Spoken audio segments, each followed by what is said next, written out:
Ivy had been blind since birth.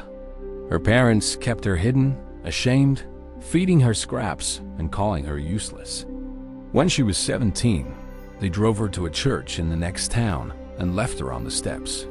The note pinned to her coat read, "Blind, cannot work. Take her or let her starve."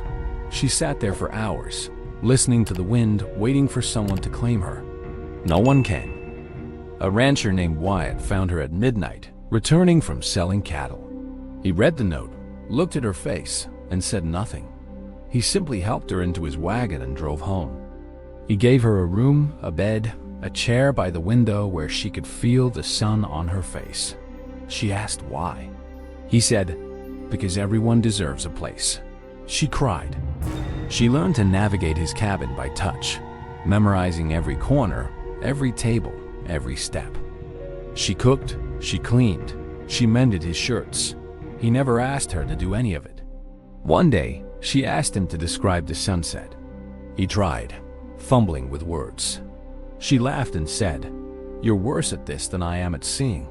He laughed too. It was the first time.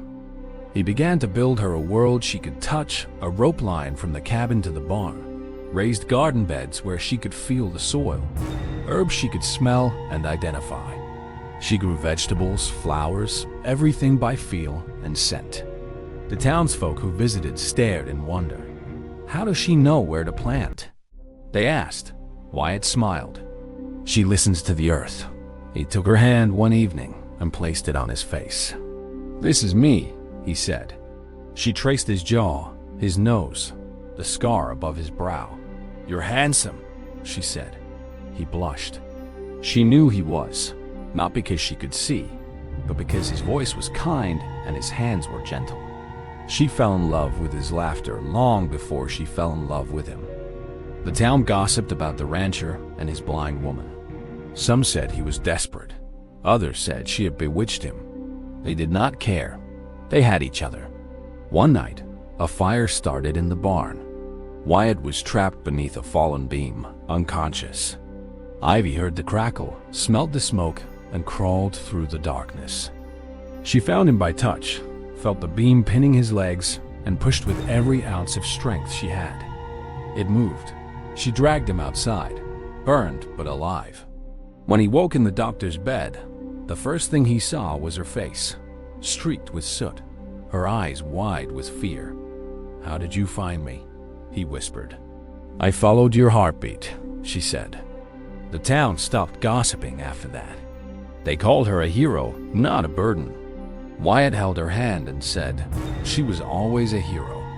You were just too blind to see." He asked her to marry him on the porch at sunrise. She said yes, then asked him to describe the colors. He said, "Golden rose, like your cheeks when you laugh." They built a life together, children who never knew a mother who could not see.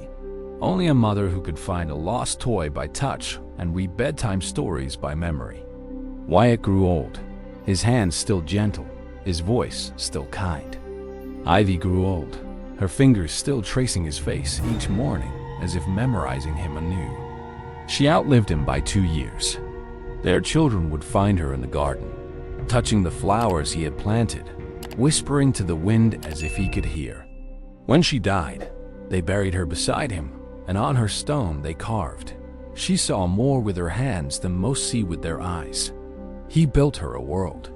She made it home.